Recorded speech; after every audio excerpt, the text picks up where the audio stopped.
Here comes Grim.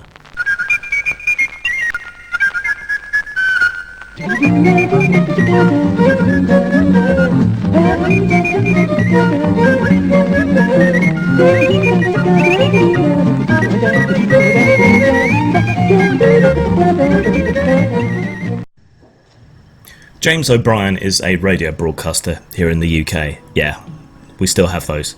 And he put out a book a while ago now called How to Be Right. Smug title aside, it's a guide on how to be gentle and nice and forgiving and to understand your opponents in arguments, why they might be wrong, why people have come to the positions that they hold, even though they're wrong, you know, and how to kind of gently persuade and be nice to them. Now, he's an authority on this kind of thing because he's kind of been a hero of the anti-Brexit movement.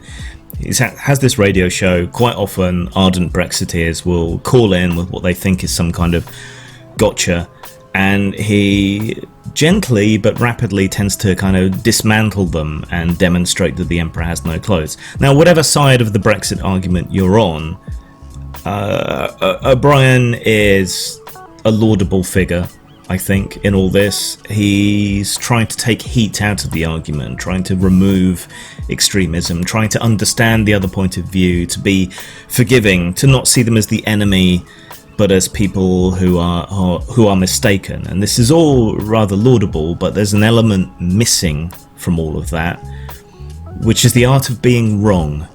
And being wrong is not an easy thing to admit.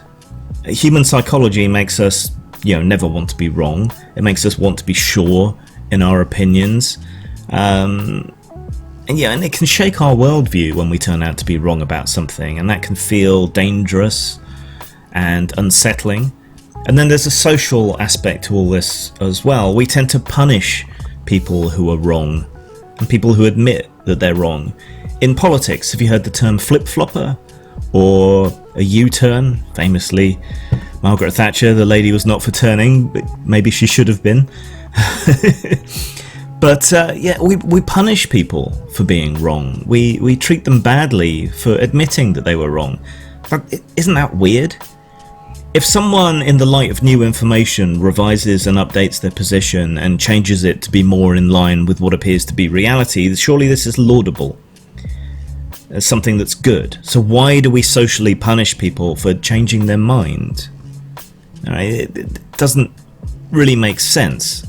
So part of the art of being wrong is dependent on society being accepting of people who are wrong, who are willing to change their mind, right, in the face of new information. And that will make it easier for people to admit that they're wrong and change their opinions. A lot of what goes wrong in the world is because people persist in a course of action or an idea or a policy or whatever else the case might be, despite being wrong, right? And it doesn't seem to matter how obviously wrong they are, what the statistics are, what the information is, what the studies show, what their own words in the past show. They persist in following the same course of action, and that way lies ruin.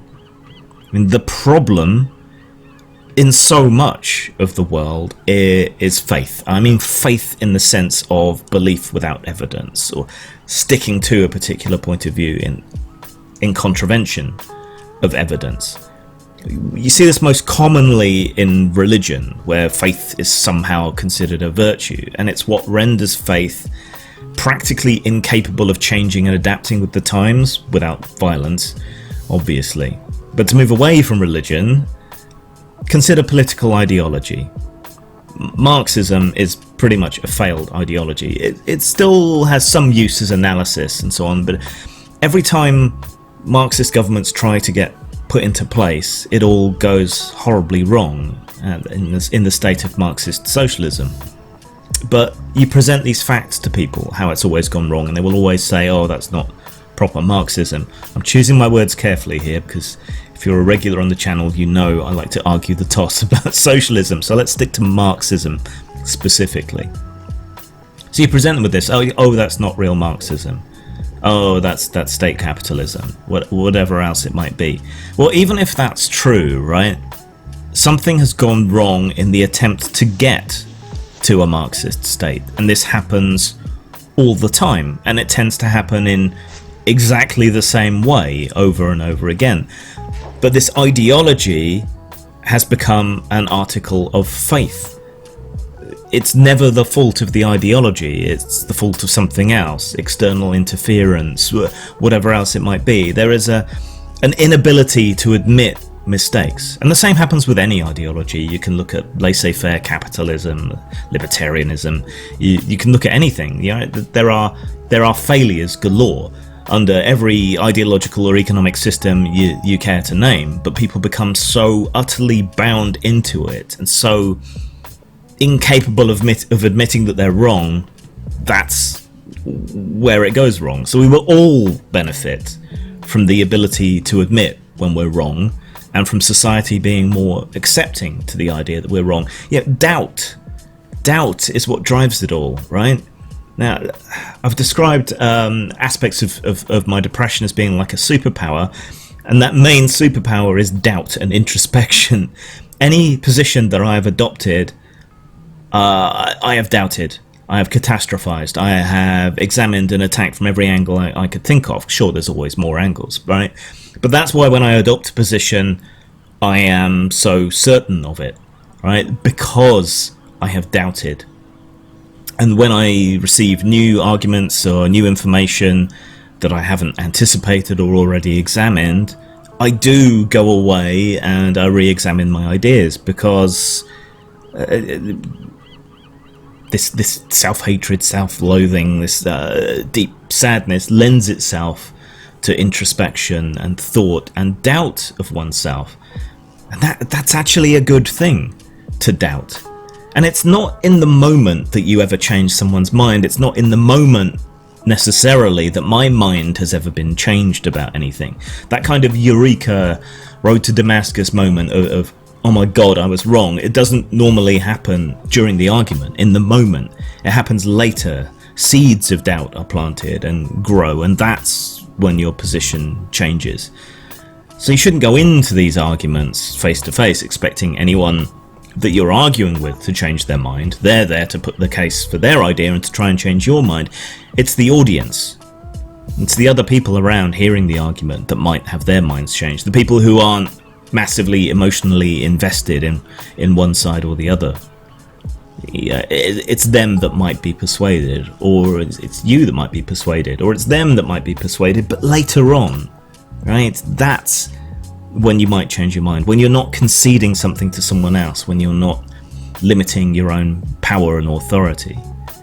A lot of this, the art of being wrong, really depends on us as a society as a whole rather than the individual.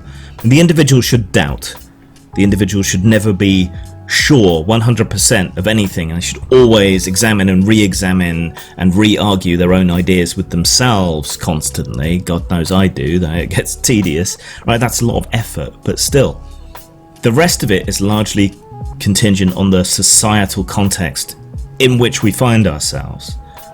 So if we want society to improve, if we want our systems, our politics, our economics, our outcomes, our education, everything to improve, not only do we each individually need to be willing and able to say that we're wrong, but we need to be forgiving of others when they're wrong. We need to be gentle. We need to understand how they came to be wrong. We need to understand how they may have been misled, or the information that led them to that position, right? And when someone is wrong, admits that they're wrong, changes their mind on something, this is not something to be condemned. They're not weak-willed, they're not spineless, they're not a flip-flopper. They're someone who can admit that they were wrong and change their minds in the face of new information, and that's something to be lauded and praised. You know, that's what makes science work, that's what makes justice work. Even though there are individual failings in those contexts as well, Einstein could never face up to quantum theory at all. But still, that's what makes science in particular so powerful is doubt, is the ability to admit when you're wrong. And I think we could all learn from that. Zang.